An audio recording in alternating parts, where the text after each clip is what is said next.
Hey everyone, and welcome to the Sunny Go One Piece podcast. On this episode, we're going to be going over the 20-second cover story titled From the Decks of the World, the 500 Million Man Arc, which is 25 entries spanning from chapters 805 to 838, making it one of the shorter cover stories and is kind of a sequel to the original From the Decks of the World cover story from the beginning of the post-time skip era.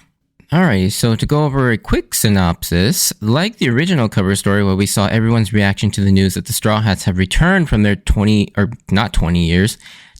absence, this time we see the world react to the news of the Straw Hats' increase in bounties after the events of the Dressrosa arc, as Luffy has now reached the unfathomable bounty price of 500 million berries.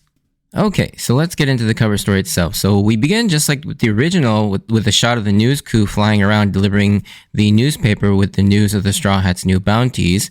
Interestingly enough, this is where we also get the inspiration for the current commercial eye catchers of the news crew dropping off the bounty posters of each of their respective Straw Hats in their home islands. Our first stop is Fuchsia Village, which is Luffy's home, where we see everyone at Makino's party's bar celebrating Luffy's new bounty. I think one notable thing about this is that Dadan and her bandits are seemingly welcomed in the bar now, as you saw after the Marineford arc, where there were a lot of people still apprehensive when Dadan was there, as Garp came back in that emotional scene where she punches him for not doing more to save Luffy or to save Ace and to help Luffy. And it's nice to see that they are now a part of the community. And it's just really sweet to see. Another fun detail is that Dogura is wearing Sabo's hat, meaning that they are also celebrating the fact that they know that Sabo is alive as well, which is a really heartwarming moment that they are also treated to that good news as well. Now, traveling on to the next entry, we get to see how Shimotsuki Village and Zoro's old dojo are doing, and we see here Koshiro struggling with teaching his new batch of students, as all of them are completely enamored with their senpai Zoro and his new bounty and notoriety, as all the kids are training to be three-sword style users while also taping their left eye shut to mimic Zoro's cut eye, which is also super cute. And from there, we move on to Syrup Village, as we see the former Usopp pirate members and Kaya all emotionally reacting to seeing their friend and captain's new outrageous bounty.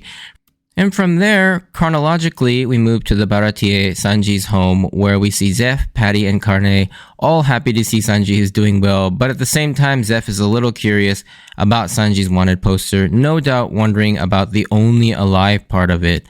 Zeph, being a former pirate himself, knows that there must be something up with that unusual designation. After the Baratier, our next stop is Kokoyashi Village, Nami's home, and just like the first time, Nami got her original bounty poster after the NES lobby arc. Genzo is furious that the world government chose another sexy photo of Nami, but at the same time, incredibly proud of her, to the point where he's blown this photo up as he had prominently done with the original one, with Nojiko right beside him, smiling at her sister's new notoriety. Moving on from the East Blue, as we head into the Grand Line, we stop at the Twin Capes, where Crocus and Laboon are also enjoying the news. But one thing I wonder about this time is that, unlike last time where we didn't really get to see them reading the newspaper, and instead they were kind of having a drink with this mysterious man, I wonder if this time, since it's explicitly shown that they're reading the newspaper, I wonder if Crocus and Laboon actually recognize Brooke's Soul King bounty poster and put it together that that is their old friend sailing now with Luffy. And I'd like to think that they do recognize him and are now doubly excited for the Straw Hats to return and fulfill both of their promises when they complete their journeys. Now, from the Twin Capes, we move to the Sakura Kingdom, where Kureha and Dalton are enjoying reading the news. But the thing I love most about this entry is the detail in the background, where we see the royal guards have now adopted wearing helmets with reindeer antlers similar to Chopper's in honor of him. And I just think that is incredibly sweet. Not only that, but we see that the Lapan have been recruited as well to serve as guards, and they're also wearing the reindeer helmets. And lastly, there's one more fun detail in the foreground, And if you look in the front corner, you can see Kureha's medical supply bag by her bench with the sakura petals. But one thing is that before, if you remember, Kureha used a sort of a leather bag, kind of looking similar to like a duffel bag almost, for her supplies, as we saw during the Drum Island arc. But now she's using an actual briefcase, very similar to Hiriluk's, the one that he used when he was still active as a doctor. And I like to think that she swapped her bag to kind of honor him. And of course, this isn't the exact same one that Hiriluk used, because we know that that one blew up when he sacrificed himself. But also, Hiriluk's had the Jolly Roger with the sakura petals on it, and this only has the petals. But it's still an awesome and fun and touching detail nonetheless. And I love that Kureha is sort of honoring her friend. Following Sakura Kingdom, the next entry, of course, is Arabasta, where Bibi is looking out her balcony, no doubt reminiscing about her time with the Straw Hats, and looking to the horizon for when she can see them again, which leads to the scene we recently saw of her relishing the idea of being out at sea again when they're setting sail for the Reverie. Karu is cutely behind her, diligently clipping the newspaper for a Straw Hat themed scrapbook, which we see off to the side, which is just too cute. And yeah, I love that they're chronicling their crew members and their friends' exploits. From Arabasta, we skip all the way to Water 7, skipping Jaya and Skypia altogether this time. And in this entry, we see prominent members of the Frankie family and the Galila company, along with Kokoro, Chimney, and Yokozuna, as well as Gombe, all delighted and shocked at Frankie's new appearance, with the caption reading, "You finally..." and then ... like likely referencing the idea that they think that because they're seeing the General Frankie armor, that he's finally completely converted himself fully to a robot instead of just being a cyborg, which I think is pretty funny, because it's like Iceberg basically was expecting that one day Frankie would eventually go overboard and turn himself into a full-fledged machine and just leaving humanity altogether, which is kind of funny. And in a first for the Decks of the World cover story, we get to see Baltigo, home of the Revolutionary Army. Now, obviously, this took place before the attack by Blackbeard, as we see Koala excited about seeing Robin and Luffy, no doubt, and Sabo is extremely proud of his brother, while Dragon has this sort of contemplative look of like, I wonder if this is a good thing. No doubt a little concerned for his son having this high of a bounty. And this was fun to see at this time, because while we knew Dragon cared about Luffy since he showed up in Loketown to save him, it was always a bit of a mystery if he really sort of like cared for him like a normal person. But here he does seem like a normal father just worried about his son, which is kind of cool to see sort of this the human side of Dragon, because often we just see him as this sort of like brooding presence that we really don't know anything about, to be honest. Now after this, we move to seeing how the folks from the Straw Hat Separation serials are doing with the first Baltimore folks, where Frankie was sent. We see Kitten and his grandfather enjoying seeing Frankie's success, along with the various animals that Frankie helped to modify into cyborgs. The gorilla is built like Frankie now, and he converted a lion to have the Thousand Sunny figurehead, which is kind of cool, but also kind of weird at the same time. And next, we move on to see the Torino Kingdom, where Chopper was sent during the time skip, as we see the people celebrating Chopper. But not only that, they've been inspired by Chopper, as they named their drugstore after him with their nickname for him, Tanukichi Drugstore. Now, Tanukichi being a cute modification of the word tanuki, or dog raccoon in Japanese, which is what, as we all know, is what Chopper is often mistaken for, which I think is kind of a nod to Doraemon, who often faces the same problem of being mistaken for a tanuki, despite the fact that he's a cat-like robot, that he often insists that people get it wrong. So yeah, that's a really fun little detail there. Now from there, we go to Sabori, where we see Sankrin and his partners. These are the long arm folks that basically abducted Brook and used him to make money, and acted as his sort of agent and when he was a rock star. And they're now just furious at Brook's continued success and fame, since they can no longer make money off of it. And there's not really much more to say about this one, other than, yeah, it's good to see these guys just get their just desserts.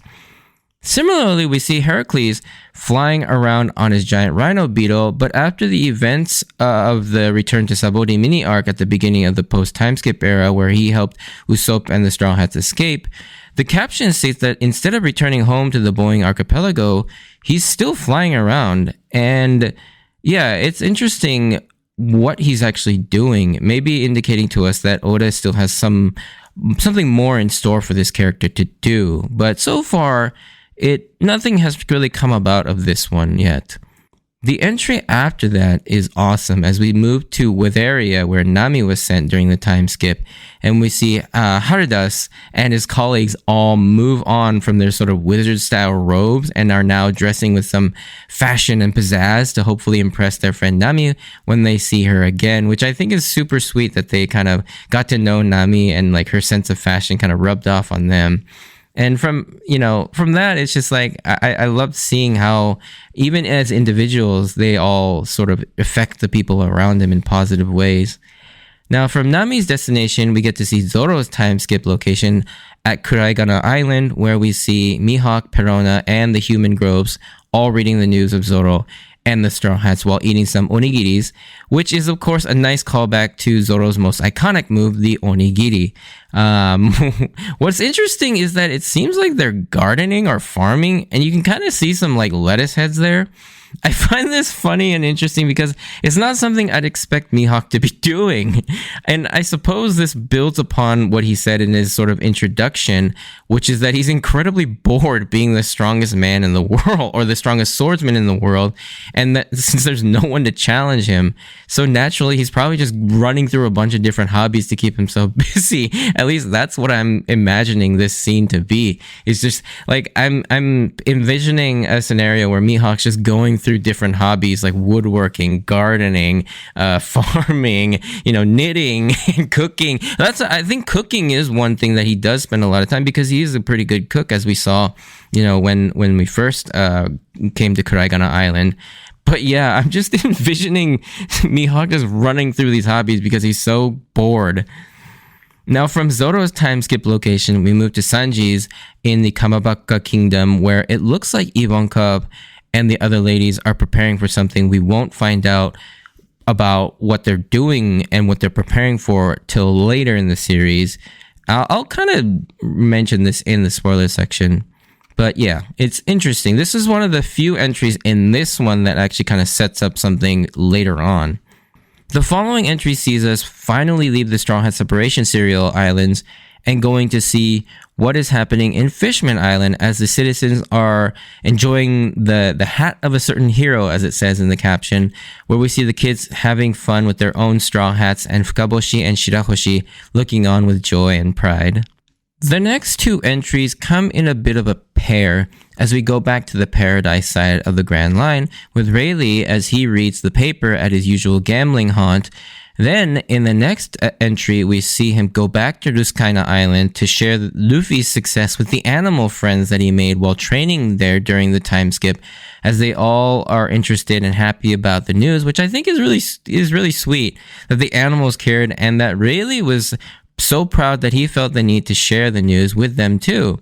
And following that, just a short trip from Ruskaina Island, we see Amazon Lily, and of course, Hancock is just head over heels in love with Luffy, with her blowing the image up even more extremely than Genzo did for Nami's, to the size of a billboard at the front of the palace, with everyone cheering except for Nyomba Gloriosa, who looks on either exasperated or worried, and I think it's a combination of both, as she knows what can happen to a Kuja Empress when they fall in love, and we actually learn a lot more about this in the more recent chapters of why Gloriosa is so worried about this, because we do see a little bit more about what happened to the past empresses, as well as her time being an empress as well. Now, moving on from Amazon Lily, we get to see Kuzan read the news about the Straw Hats while he eats kebabs that his penguin friend Camel made. Now, Camel is Kuzan's travel buddy during the post-time skip era that we first saw with him during Punk Hazard, and according to the Volume 70 SBS, he's part of a race called the Super Penguin species, who apparently have like these hard-boiled personalities.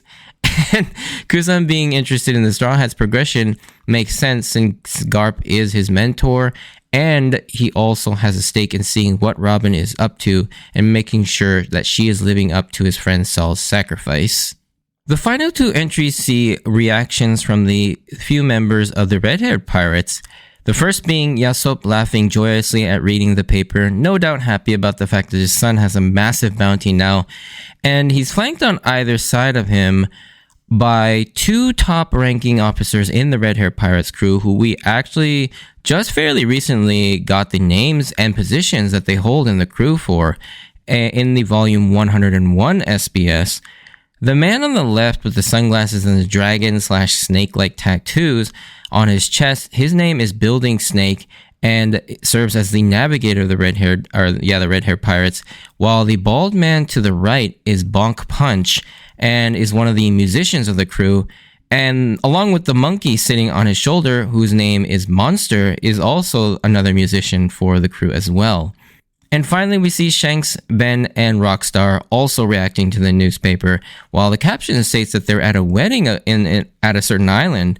To this day, we don't know whose wedding or which island this is. Now, some people have theorized that it could potentially be Lucky Roo's, since he's the only one of the main quartet that doesn't actually appear in this cover story. But I kind of have a hard time believing that, since he just doesn't seem like the type to get married. And also in his later appearances, he just doesn't appear to be married at all. And this is something we may never find, and it's just something Oda threw in there just to make this interesting. Like it's a character thing or a moment that he never really intended to elaborate on or pay off in any way. But who knows? It could pay off in a huge way, in some random way, much later down the road as well. But that's the magic of One Piece. But yeah, there you have it. It's kind of my overall thoughts on this cover story. The entirety of the From the Decks of the World cover story, or the 500 Million Man arc cover story, I think this wasn't quite as fun as the original, as it was fairly short and didn't really give us too many new insights or clues as to what characters might have been up to. And it's just really short. The other thing is that many of these characters we would see literally in the next few chapters in the main story and see what they were actually up to. So it seems a little redundant. And also the time between the first and the second one wasn't really nearly as long as the time between when the Straw Hats left those folks to when we saw them in the first From the Decks of the World cover story. So there wasn't just as much to cover, because like the amount of time that passes between the original one and when they actually met them all had been more than 2 years. And so a lot of things had happened. You know, we saw things like Shushu getting his new pet store. We saw Iceberg getting a new assistant. And we saw, you know, the folks up in Skypiea, you know, finally living in harmony together and even creating a theme park. And so, yeah, there was a lot of cool developments that we got to see. Whereas this one, just not a lot has happened. Obviously, it's only been like a few weeks since they left Fishman Island. I mean, when you really think about it, it really has only been like, I don't know, maybe a month at most. And so not much time has actually passed. And so we're really just seeing people just react to a newspaper, and it's not quite as fun. There are a couple new mysteries introduced in this cover story, like what is Heracles doing and where is he going? What is Ivankov preparing for? And the aforementioned whose wedding are the red-haired pirates attending? But nothing compared to the mystery from the first one of who that mystery man was that Crocus was talking to, which we still don't have an answer to yet in the story, although manga readers do know now, as well as who actually visited Ace and Whitebeard's grave, which we of course we do know it was teased that it was Sabo, and it was teasing his return. And those were genuinely interesting mysteries, but these I feel like aren't all that consequential. Like even if we figured out who the Red Pirates were at wedding they were attending, I don't think it'll be like a huge thing. But things like who Crocus was talking to, and who left that memorial at the grave of Ace and Whitebeard, those were all huge, because yeah, I mean, Sabo's return was huge, and then that mystery person's identity is also pretty huge as well. But yeah, still nonetheless fun. I love these cover stories and I wish they would get adapted, but they never do. But yeah, so next episode we will be returning to the main story and start the Whole Cake Island arc. So definitely look forward to that. But yeah, if you did enjoy this, send me a like or comment because I really appreciate those and they really do help. It also makes me feel good. And if you want to join me on this journey of rewatching One Piece, please consider subscribing. Check out my Instagram at SunnyGo Podcast for updates of when I post new episodes and see pictures of my manga collection. And as always, I wanted to thank you for taking the time out to listen to my podcast. Just a tiny spoiler section at the end of this, just to kind of wrap up a couple of things that I mentioned in the non-spoiler section.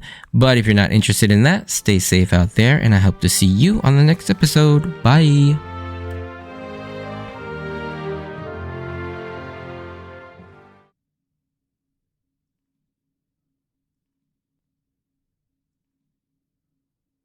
Alright, so spoiler section. Again, these are mostly non-scripted and just me rambling. But I think the first one is that, one thing about Dragon and the Baltigo entry is that we do learn that Dragon actually does deeply care about Luffy. And he knows that he has to keep his distance from him, though, due to how dangerous his life mission is in terms of taking on the world government. But yeah, we do hear him admit to Kuma during Kuma's flashback that a man's child is their one weakness, implying that Luffy is his and that he does deeply care for him. And so I do like going back and seeing this. It's just like, yeah, Dragon is actually worried about Luffy, and seeing him have this massive bounty on his head could potentially put himself in danger. But I think he's also at the same time pretty proud of him and all of that. So yeah, I kind of like that sort of added extra depth to Dragon there. Next is the Kamabaka Kingdom entry, the one with Ivankov. We would later learn that Ivankov was actually preparing for the arrival and hosting of the Revolutionary Army, as Momoiro Island would become their home base going forward, even to this day in the story, as we see, at least as of chapter 1182, where I'm at currently at the time of the recording of this. And so, yeah, we do see that they are in preparation for hosting the Revolutionary Army, which makes sense. I mean, Ivankov is basically this second. Well, no, I guess Sabo is technically the second, but I would probably put Ivankov above Sabo in terms of like seniority and all of that stuff. So it makes sense that Ivankov would offer up his home, or their home to, the cause and helping them establish a new base now that Baltigo has been attacked by Blackbeard. But to that end, it is interesting though, because the two entries, they happen in how do I say this? Like, it happens concurrently with the main story.